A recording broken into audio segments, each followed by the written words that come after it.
Hey, welcome back. This is going to be another super short mini lecture, a mini lecture on writing. This one's writing the conclusion. Way to go, you're almost there. What is the conclusion for a research paper? It helps the reader that you have understand why your research should matter to them after they finish reading the paper. So oftentimes we're not so good at making sure that reader knows exactly the point of what we're doing, and this is a really good way to go back and make sure that they know exactly what you did and why you did it. But to make sure that you know what you're writing is more clear and useful, your conclusion is not merely a summary of your points. It's not a restatement of your research problem. It is instead a synthesis of your key points. So it's basically you take your points instead of just purely summarizing them or restating your research problem. It's synthesizing your key points together in a way that has a coherent sound to them that distills the essence of your paper, and again helps your person who's reading it understand it. Here are a couple of main points for writing the conclusion. If your argument or point of view for your paper is really complex, you might want to summarize your argument.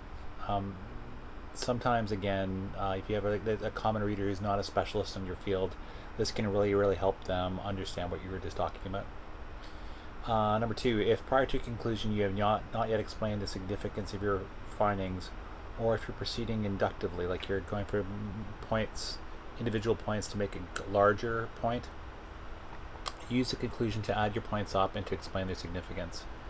Again, someone reading your paper does not know, even if they're not an expert in the field, don't know all of the significance of what you've just done. And so because of that, it's really important for you to do that for them, to make their reading as simple as possible.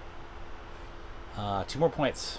You want to move from a detailed to general level of consideration that returns the topic to the context provided by the introduction.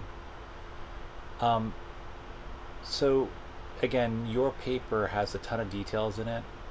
This will help distill some of the general points that you made, so it gets overall themes that you come up with and helps bring those to the foreground, so that someone, again, your conclusion should be long but not too long, and if you go into too much detail, it's going to become mammoth and mimic the size of your research paper.